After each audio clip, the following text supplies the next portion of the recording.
What's up, y'all? Vagabonds, Johnny, Jason, Mac, and Cord here. Just want to show the wrestling technique that we're drilling tonight. So, it's a very common and intuitive exchange where we start with 50-50 grips. I have his head, and then he'll either have mine already or reach for mine, you know? And this is not the only, but one of the best ways to break the grip from the outside. You know, so maybe you have a shield on this, hard for you to pummel in, or it's your weapon hand. This is a great way to break his grip from the outside. So what I'm gonna do is first create a little space by pulling my shoulder back.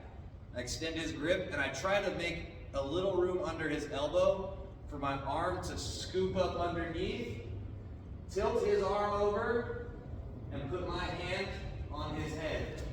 I'll turn this way so you can see. I'm framing down so his arm cannot grab upwards and clear the hand, and I'm pushing downwards from either the top of his head or the side as I isolate this arm. And then from here, my main objective is to slide forward into a front headlock. Nice and easy, elbow trapping his head. Now you may say he's got a few options though.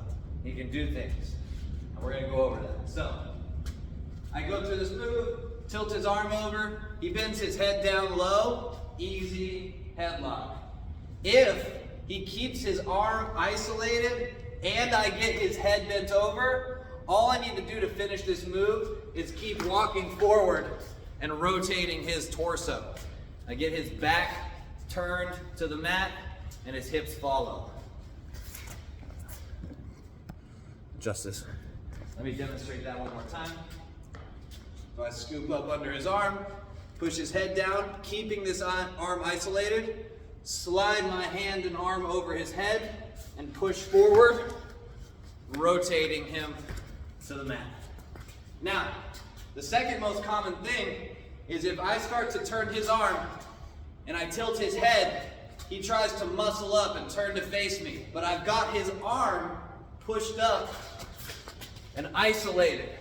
So there's all this space where I can slide my hips past him for an Asoto or a trip. So I go for this move, I clear his arm, I push him to the side, he tries to muscle it back into me, I rotate through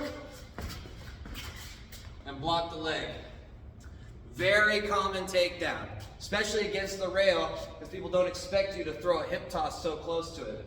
The rail could be here on this side, and I come up over his arm and I'm pushing him away from it, and he thinks he's safe, and as he stands up, I'm turning and tilting his back to the list, or the ground ideally.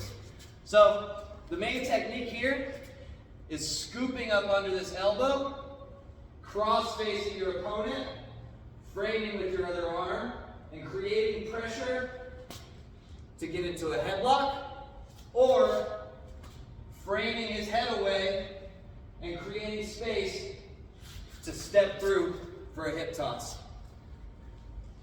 Depending on your opponent's reaction, one takedown will be much easier than the other. Hell yeah, guys. Vagabonds.